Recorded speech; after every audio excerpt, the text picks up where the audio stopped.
Hello students, welcome to medical Vidyarthi online education. आज हम start करेंगे यूनिट सेकंड फार्मास्यूटिकल जूरिस्प्रूडेंस का। आपको नाम सेम दिख रहा होगा, drugs and cosmetic act 1940 and it's rules 1945। हमने इसके प्रीवियस यूनिट में कवर किया था इस एक्ट और रूल्स के तहत उसका introduction, short theory, definition of different terms. फिर हमने देखा था कि होलसेल के लिए क्या प्रोहिबिशन है, मैन्युफैक्चरिंग के लिए क्या प्रोहिबिशन है, फिर अगर हमें कोई चीज़ मैन्युफैक्चर करना है तो हमें क्या क्या कंडीशंस फुलफिल करनी है, फिर उस पर क्या क्या ऑफेंसेस होंगे, पेनल्टीज होंगी। फिर हमने डिस्कस किया था कि administration of act and rules, उनमें क्या क्या अथॉरिटीज़ होती हैं उनके बारे में जाना, उनकी क्वालिफिकेशन क्या होती है वो जाना। फिर हमने देखा था लोन लाइसेंस, रीपैकेजिंग लाइसेंस। फिर हमने देखा था कि लेबलिंग और पैकेजिंग पे जो मेंशन होता है वो क्या क्या इंडिकेट करता है और क्या क्या मैंडेटरी होता है मेंशन करना। अब इसमें हम जानेंगे, पहले तो हम थोड़ा सा इंट्रोडक्शन देख लेंगे, फिर हम देखेंगे डिफरेंट डिफरेंट शेड्यूल्स के अंदर जो ड्रग्स हैं उनके लिए क्या क्या कंडीशंस हैं। First, the Drugs and Cosmetic Act 1940 and its rules 1945 have been enacted with the objective of regulating the import, manufacture, distribution, sale of drug and cosmetic. इनका उद्देश्य क्या था? रेगुलेट करना चीज़ों को कि manufacturing, distribution, sale of drugs and cosmetic. The act regulates the manufacture and sale of drugs cosmetic act through licensing, जिसका हमने इसके प्रीवियस यूनिट में डिस्कस किया था, so that these are manufactured, distributed, sold only by qualified persons. अब ये क्यों दिया गया कि वो चीज़ें अंडर रेगुलेशन वर्क करें और उनकी जो चीज़ें लाइक सोल्ड हो रही हैं या फिर मैन्युफैक्चर हो रही हैं, डिस्ट्रीब्यूट कर रहे हैं, वो अंडर क्वालिफाइड पर्सन ऑब्जर्वेशन में हो। The act and rules have been amended from time to time. The major amendment was made in 1982. उनमें सुधार भी किया जाता है वक्त के अनुसार, और मेजर सुधार कब किया गया था? 1982. Accordingly, schedules E, I and L were deleted. Schedules G, H were revised. E, I, L schedules को निकाल दिया गया और शेड्यूल G और H को रिवाइज किया गया, उसमें कुछ एडिशंस किए गए। Expanded add a new schedule X was added, और एक X शेड्यूल को ऐड किया गया। अब देखेंगे हम शेड्यूल G के बारे में। शेड्यूल G में कौन सी चीज़ें आती हैं और उनके कंडीशंस क्या होते हैं। Schedule G of the drugs and cosmetic act 1945 rules 1945 list drug that can only be taken under the supervision of a registered medical practitioner, means RMP। Registered medical practitioner के सुपरविजन में ही जो चीज़ें ली जा सकती हैं वो शेड्यूल G में रखी गई। The label of this drugs must B prominently display the text. अब इन ड्रग्स के लेबल्स पे जो चीज़ें एकदम मैंडेटरी कर दी गई वो था कॉशन। कॉशन मीन्स कि उनको किस चीज़ों से प्रिवेंट करना है। It is dangerous to take this preparation except under the medical supervision. ये मेंशन ही होना चाहिए शेड्यूल G के अंदर जो भी ड्रग्स आते हैं।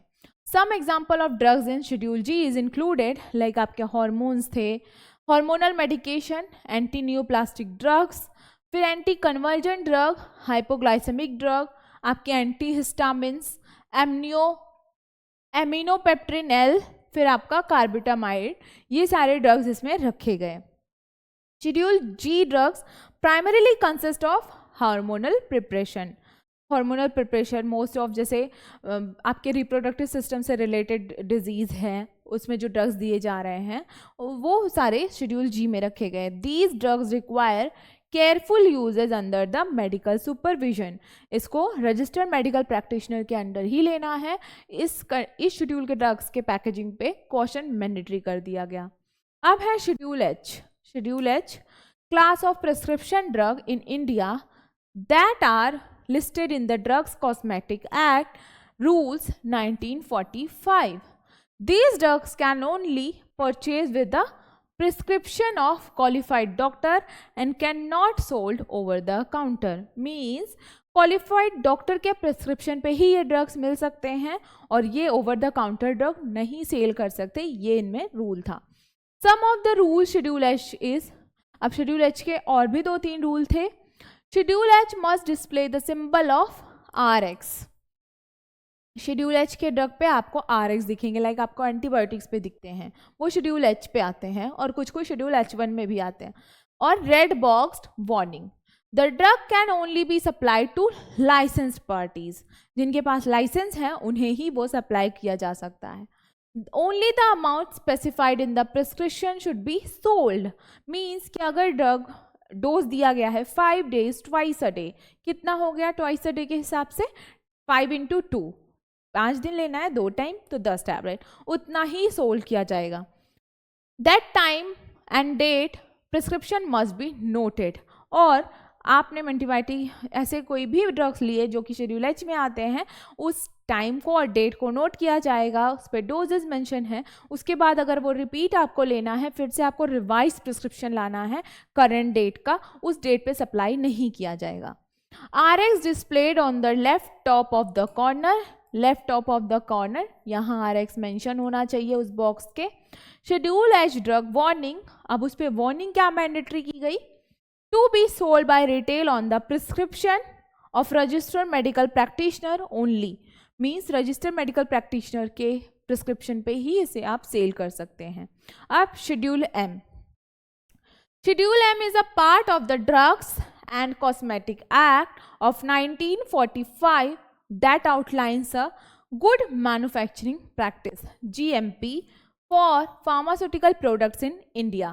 शेड्यूल एम में ड्रग्स और कॉस्मेटिक के आउटलाइंस बनाए गए मैन्युफैक्चरिंग प्रैक्टिसेस के, वो शेड्यूल एम में रखे गए. GMPs are mandatory standards that ensure that quality product by controlling materials, methods, machines, process, personnel and facilities. Means schedule M में मैन्युफैक्चरिंग के लिए गुड्स लाइक की ड्रग्स कॉस्मेटिक्स शेड्यूल एम में दिया गया कि उनके प्रेमाइसेस कितने होंगे, उनकी मशीनरीज, उनको स्टोरेज के लिए कितना प्रेमाइसेस चाहिए, स्पेस चाहिए, वो सारी चीज़ें शेड्यूल एम के तहत इंश्योर की गई. Requirement for premises and materials, first location and surroundings, ऐसी लोकेशन हो जहाँ पे avoid contamination from odour, dust and drainage. ऐसी जगह पे आप ड्रग्स को नहीं मैन्युफैक्चर कर सकते जहाँ पे ड्रेनेज हो, डस्ट हो, या फिर कोई भी ओडर और कंटामिनेट कर दे वो ड्रग को. बिल्डिंग एंड प्रेमाइसेस, बिल्डिंग और प्रेमाइसेस प्रॉपर हाइजीन को मेंटेन रखना है, हाइजीनिक कंडीशन में होना चाहिए, इंसेक्ट फ्री होना चाहिए, इंसेक्ट पेस्टिसाइड्स कंटिन्यू कराना है वहाँ पे, प्रॉपर लाइटिंग, वेंटिलेशन होना चाहिए, adequate space, compatible operations and smooth drainage and drying space. Means इन चीज़ों को फुलफिल करना है अंडर शेड्यूल एम इफ़ आप ड्रग्स या कॉस्मेटिक को मैन्युफैक्चर कर रहे हैं. Water supply, portable water supply, adequate supply वहाँ पे होना ही चाहिए. Waste disposal, follow the environmental regulation and handle hazardous waste. means as per this rule environmental regulation के हिसाब से जो भी hazardous waste है उस चीज़ को dispose करना है. फिर stores, separate storage for raw and packaging material. means एक होता है फाइनल स्टोरेज, लाइक जहाँ पे सारी चीज़ें मैन्युफैक्चर हो गई, पैकेजिंग हो गई, वो स्टोरेज हो गया. एक होता है रॉ, आपने मटेरियल लाया वहाँ का स्टोरेज, सारी चीज़ें सेपरेटली रखनी है आपको. Working space, working space, adequate space for equipment materials to prevent mixup. मतलब वर्किंग स्पेस ये भी ध्यान रखा गया कि मशीन्स हो काफ़ी नज़दीक ना रखा जाए, एडिक्वेट स्पेस हो दोनों के बीच में ताकि प्रिवेंट कर पाए, मिक्सअप ना हो पाए किसी सब्सटेंसेस का. Sterlite products, separate enclosed areas, HEPA filtered air, routine microbial counts, ये सारी चीज़ें शेड्यूल एम में इंश्योर की गई कि लाइक आपको कोई भी ड्रग्स या कॉस्मेटिक बनाना है, मैन्युफैक्चर करना है अंडर द एक्ट ऑफ 1945, तो आपको शेड्यूल एम की सारी कंडीशंस को फुलफिल करना मैंडेटरी कर दिया गया. शेड्यूल एन, शेड्यूल एन में क्या है, schedule N for operating a pharmacy in India. Schedule N में जो फार्मेसीज रन करती हैं, मेडिकल स्टोर रन करते हैं, उनके प्रेमाइसेस कितने होने चाहिए, क्या क्या मैंडेटरी है उन चीज़ों के लिए, वो रखा गया. It discussed requirements for the pharmacy premises including being well lit, ventilated with the minimum size based, means minimum requirement क्या है फार्मेसी का, रेशियो बताया गया, plus based on the number of the pharmacist, means उसमें कितने working रहेंगे pharmacist, उनको भी डिसाइड किया गया। अब entrance, pharmacy inscription at the front, pharmacy का एंट्रेंस फ्रंट पे होना चाहिए। प्रीमाइसेस, अब प्रीमाइसेस के लिए क्या रूल्स मैंडेटरी किए गए, separated, well built, well lit, ventilated, proper storage for poisons, proper storage होना चाहिए पॉइजन्स वगैरह के लिए, लाइक रैट के लिए वगैरह मेडिकल्स पे मिलते हैं, उन चीज़ों के लिए प्रॉपर अलग से सेपरेट स्टोरेज होना चाहिए। Adequate space for the dispensing department, like आप देखते हो मेडिकल स्टोर पे आप जब विजिट करते हो तो डिस्पेंस करने के लिए एक अलग काउंटर होता है और उनका डिस्प्ले का अलग काउंटर होता है, अलग से सारी चीज़ें लेआउट होती है फार्मेसी की, तो वो इनमें डिसाइड किया गया। मिनिमम हाइट कितना होना चाहिए, 2.5 metres. Smooth washable floor and walls, smooth washable like dust वगैरह ना बैठे ऐसे फ्लोर्स और वॉल्स होने चाहिए। फिर barrier to the separate dispensing area from the public, ample supply to of good quality water, और गुड क्वालिटी वाटर सप्लाई होना चाहिए। फिर हम देखेंगे शेड्यूल एन में इक्विपमेंट और अपैरेटस क्या क्या मेडिकल स्टोर में होने ही चाहिए, वो चीज़ें, वॉश बॉटल होना चाहिए, स्पैचुला, ब्यूरेट, टोंग्स, थर्मोमीटर, ये सारी चीज़ें उसमें होनी चाहिए लाइक बैलेंस के लिए। फिर beakers, bottles, filters, scissors, stand, spirit lamp, different apparatus को रखा गया इन कैटेगरी में। फर्नीचर क्या होना चाहिए, फर्नीचर के लिए भी बनाया गया suitable furniture, drawers, container and glasses. देखते हैं आप ड्रॉर्स में मेडिसिन होती हैं, उनको कैसे रखना है, वो चीज़ें भी अल्फ़ाबेटिकल है, कंपनी वाइज है, वो डिफरेंट मेडिकल स्टोर के ओनर पे डिपेंड करता है। फिर है आपका dispensing bench with the washable top, जो डिस्पेंसिंग बेंच है उसे वॉश कर सकें ऐसे मटेरियल का होना चाहिए। फिर है separate lockable cupboards for poisons and NRX drugs अगर रख रहे हैं उनके लिए लॉक एंड की वाला जो थीसिस है वो यहाँ पे अप्लाई किया गया कि लॉकेबल्स ड्रॉर होना चाहिए। फिर labelling for concentrated solution, apparatus and books of official preparation, ये सारी चीज़ें मैंडेटरी की गई। अब शेड्यूल पी में क्या है, schedule P is a part of drug and cosmetic act 1945 that outlines the storage and life period और वेरियस ड्रग्स। क्या ये डिसाइड करता है, वेरियस ड्रग्स की आउटलाइन क्या होनी चाहिए और उस ड्रग की लाइफ पीरियड क्या होनी चाहिए, ये इंश्योर करते हैं। It's important to understand that schedules in pharmaceutical jurisprudence to ensure drug safety. अब ये क्यों इंपॉर्टेंट है, टू इंश्योर ड्रग सेफ्टी के लिए मेंटेन रेगुलेटरी स्टैंडर्ड्स, जो लाइक अथॉरिटीज से मेंटेन करने के लिए एक स्टैंडर्ड्स दिया गया है उस चीज़ को रेगुलेट करने के लिए, कंप्लाई विथ रेगुलेशंस। अब शेड्यूल पी में और चीज़ें क्या इंक्लूड थी, सीरियल नंबर, हमारे ड्रग्स पे सीरियल नंबर होना मैंडेटरी होना किया इस एक्ट के तहत। Name of the drug, like आपको पता है ड्रग्स के सारे लेबलिंग पे नेम होता है। Expiry date, very important, expiry date उस पर मेंशन होना चाहिए कि लाइक 2 years है, या फिर लिखा रहता है use before 24 months, use before 20 कि 12 months, ऐसे होता है ड्यूरेशंस। या फिर आप देखते हो कि उस पर आई ड्रॉप्स पे होता है कि यूज़ लाइक आपने अगर ओपन कर दिया है इसका सील तो यूज़ बिफोर इन 1 month अगर आपने सील ओपन कर दिया है। फिर आपका आता है storage conditions, the condition of storing of the drug is mention on the label, ये कंडीशन उस लेबल पे मेंशन होना चाहिए। अब लाइक इसमें कुछ ड्रग्स हैं, उनकी लाइफ पीरियड्स हैं और उनकी स्टोरेज कंडीशन है इस चार्ट में। शेड्यूल पी में ये सारी चीज़ें इंश्योर की गई। एम्पिसिलिन का 36 months होना चाहिए लाइफ पीरियड और कूल प्लेस पे उसे स्टोर करना चाहिए।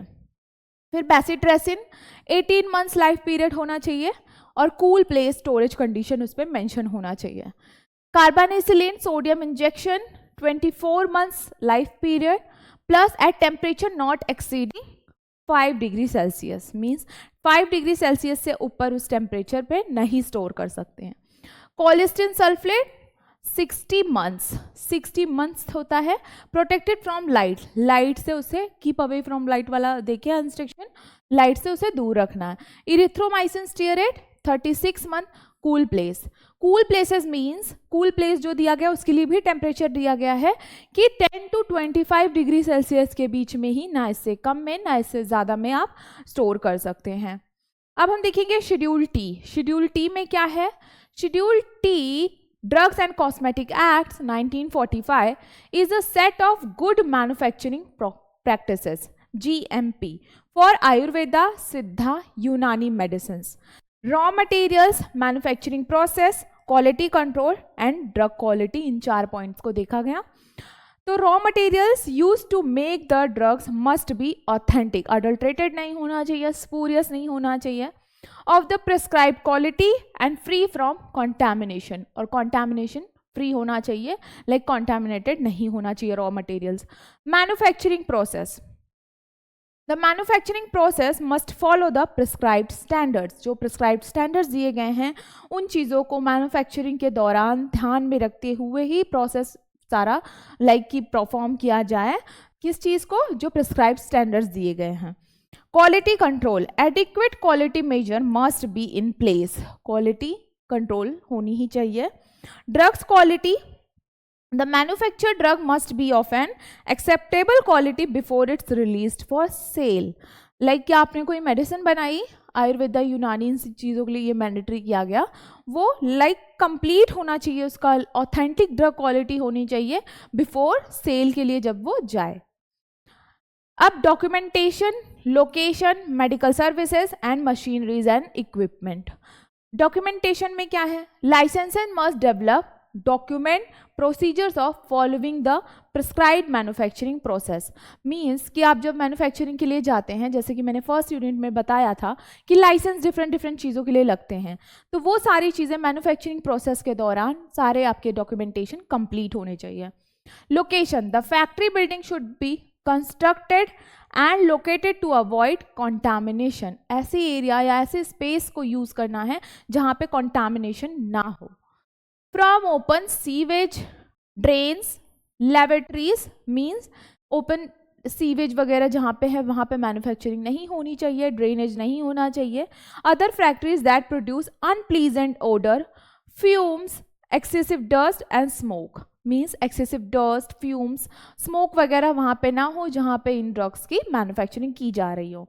फिर medical services, the manufacturer must be provide adequate first aid facility, examine workers medically when they are employed. Means आप मैन्युफैक्चर प्रोसेस के लिए भी आप हायर करोगे एम्प्लॉयज़, तो उनका क्या होना चाहिए? मेडिकल सर्विसेज उनके लिए प्रोवाइड की जानी चाहिए मंथ टू मंथ। उनको जब मैन्युफैक्चरिंग स्लॉट्स में देखते हो कि एक बैच जो प्रिपेयर करना होता है, जो उस बैच में जाने वाला होता है, उनका प्रॉपर पूरा रूटीन चेकअप होता है। Machineries and equipment, the manufacturer must be make available suitable equipment for the size of operation and the nature of the product being manufactured. Manufacturer means जो ओनर है वो इन चीज़ों का ध्यान रखें कि प्रॉपर कि हमें ग्रैन्यूल्स बनाना है, टैबलेट बनाना है, सारी चीज़ें प्रॉपर रेगुलेट हो रही हैं मशीन्स पे, साइज, ऑपरेशन और nature of the product being manufactured. Schedule U, schedule U में क्या है? As per jurisprudence, Schedule U in jurisprudence is part of the Drugs and Cosmetic Act that outlines the minimum requirements for records that licensed manufacturers of the drug. Manufacturer जो है उनके जो records हैं वो क्या हो सकते हैं? मिनिमम, मैक्सिमम आपने देखा था इससे प्रीवियस फर्स्ट यूनिट में। तो मिनिमम कौन से रिकॉर्ड्स उनको मेंटेन करने हैं, और the schedule includes details on the following: manufacturing records, raw material के records, analytical records, environmental control, quality checks and analytical result. ये सारे चीज़ों के रिकॉर्ड उन्हें मेंटेन करने हैं मिनिमम। तो मैन्युफैक्चरिंग रिकॉर्ड में क्या होगा? Particulars to be include in manufacturing record such as lot, batch number, ingredient, manufacturing step. कि कोई भी एक एक्स है, हम ड्रग बना रहे हैं तो उनका बैच होगा, एक साथ तो हम नहीं मैन्युफैक्चरिंग के लिए भेज सकते कि 10 लाख टैबलेट एक साथ बना दो, नहीं। इफ़ कोई एरर आ जाता है तो वो सारा वेस्ट होगा, इसलिए बैच नंबर रखा गया। तो उस बैच नंबर का रिकॉर्ड मेंटेन करना है, इंग्रेडिएंट उसमें क्या क्या रॉ मटेरियल्स जा रहे हैं, और मैन्युफैक्चरिंग स्टेप्स लाइक कि कॉम्प्रेसिंग हो रहा है, कोटिंग हो रहा है, डिफरेंट स्टेप्स परफॉर्म कर रहे हैं, वो सारी चीज़ों का डेटा रिकॉर्ड मेंटेन करना है as a manufacturer schedule U के तहत। Raw materials, records of the raw material used in formulation including control numbers, means आपने किसी से परचेज किया होगा रॉ मटेरियल्स, उसकी इनवॉइस, उसकी डेटा एंट्री, सारी चीज़ें मेंटेन होनी चाहिए। Analytical records, particular to be recorded in analytical records, analytical records भी मेंटेन करना होता है। Environmental control, details of the environmental control such as room temperature, relative humidity, manufacturing process में मशीनरीज वगैरह होंगी तो एनवायरमेंटल रिकॉर्ड्स भी मतलब मिनिमम आपका क्या होना चाहिए, एनवायरमेंटल कंट्रोल के तहत सारी चीज़ें मेंटेन होनी चाहिए। Quality checks, record of quality check, QA QC आपको पता है, क्वालिटी एश्योरेंस QC। फिर analytical result, analytical result manufacture हो गया ड्रग, उन चीज़ों को फिर हम एनालिसिस करते हैं, वो रिजल्ट भी डेटा मेंटेन होना चाहिए। फिर है आपका शेड्यूल वी। शेड्यूल वी में ऐसे सब्सटेंसेस रखे गए जिनकी की लीस्ट साइड इफेक्ट या एडवर्स इफेक्ट हों। तो schedule V drugs are class of control substance that have a low potential abuse, means जिनके लो साइड इफेक्ट्स आए, और क्या है, and a medical use, they are considered to be dangerous of the controlled substance. Some schedule V drugs like cough medicines and antidiarrheal agents with the limited amounts of codeine can be purchased without a prescription. Like कि हम codeine schedule x में है तो यहाँ पे कैसे हम without prescription ले सकते हैं, बिकॉज उसमें वो चीज़ें काफ़ी लो क्वांटिटी में यूज़ की गई हैं। एंटीटोशिव ड्रग हो गया और कफ सिरप हो गया, एंटीडायरियल एजेंट्स हो गए, तो उसमें ऐसे इंग्रेडिएंट यूज़ किए गए हैं जिनके की साइड इफेक्ट्स लो होते हैं। Vitamin standards, prophylactic, therapeutic, paediatric use, जो कि आप विदाउट प्रिस्क्रिप्शन परचेज कर सकते हो। Example, vitamin and their quantities, like vitamin आप विदाउट प्रिस्क्रिप्शन लेते हो तो उन्हें रखा गया शेड्यूल वी में। Schedule V standards for the patient proprietary medicine. Example, vitamin A, vitamin D, vitamin B, ये सारी चीज़ें विदाउट प्रिस्क्रिप्शन मिल सकती हैं, और कफ सिरप भी विदाउट प्रिस्क्रिप्शन मिल सकता है। शेड्यूल एक्स, ये फिर से वही एनआरएक्स वाला आ गया आपका, कि schedule X drugs are classes of prescription drugs, registered medical practitioner के अंडर ही ये मिल सकता है, in India that can't be purchase without a valid prescription from a registered medical practitioner, RMP, इनके प्रिस्क्रिप्शन के बिना विदाउट वैलिडेट प्रिस्क्रिप्शन नहीं परचेज कर सकते। The drugs cosmetic rules introduced in 1945 Schedule X as an appendix. Some of the drugs included in Schedule X are different schedules रखे गए, similar to Schedule H है, but Schedule H में क्या है, आपके एंटीबायोटिक्स हैं, नार्कोटिक और psychotropic substances नहीं है। Prescription retention by the retailer, storage under lock and की, एनआरएक्स ड्रग्स जो हैं उन्हें लॉक एंड की में ही रखा जाए, ये चीज़ें शेड्यूल एक्स में इंश्योर की गई। फिर शेड्यूल वाई, शेड्यूल वाई में आपके जो न्यू ड्रग्स होते हैं, आपने कोई न्यू मॉलिक्यूल्स इन्वेंट किया है तो उनको क्लिनिकल ट्रायल्स के लिए जो भेजा जाता है, उनके एक्ट के तहत आपके रूल्स डिसाइड किए गए। Purpose, scope, enforcement and benefits, ये चीज़ें शेड्यूल वाई के तहत इंश्योर की जा रही है।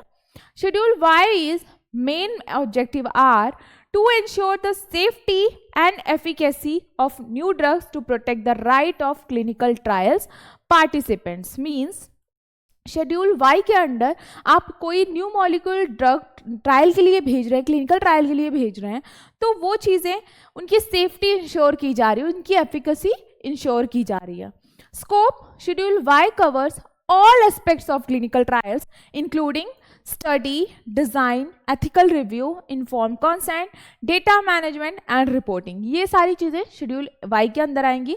कोई भी ड्रग हम बनाते हैं तो ड्रग डिज़ाइनिंग करते हैं, फिर उसके एथिकल रिव्यू होते हैं, इन्फॉर्म कंसेंट और उसका डेटा होता है। ऐसे तो सारे पब्लिक में लाइक कॉमन पीपल्स में हम नहीं क्लिनिकल ट्रायल करते हैं, 100 या 50 के अंदर करते हैं, तो सारी रिपोर्टिंग उनकी मेंटेन होनी चाहिए। Enforcement. The Central Drug Standard Control Organization CDSO enforces the Schedule Y. Means इनको कौन रेगुलेट लाइक ऑथोरिटी कौन है इनकी जो इनको सारी चीज़ों को इंश्योर करेगा? आपका central drug standard control organisation. फिर बेनिफिट्स क्या है? Schedule Y helps to ensure that only safe effective medicine ही आपके मार्केट में आएंगी. Safe, effective and high quality drugs, cosmetic are available in India.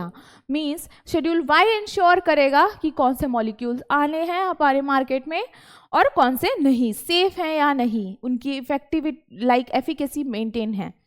आपका requirements. Schedule Y requires for countries to get permission, important may conduct clinical trial for a new like molecules, जो new molecules हैं उनके clinical trials के लिए ये ज़रूरी है, बहुत इंपॉर्टेंट है, लाइक मैंडेटरी समझ लीजिए. इसके आगे के शेड्यूल्स हम कंटिन्यू करेंगे नेक्स्ट लेक्चर में.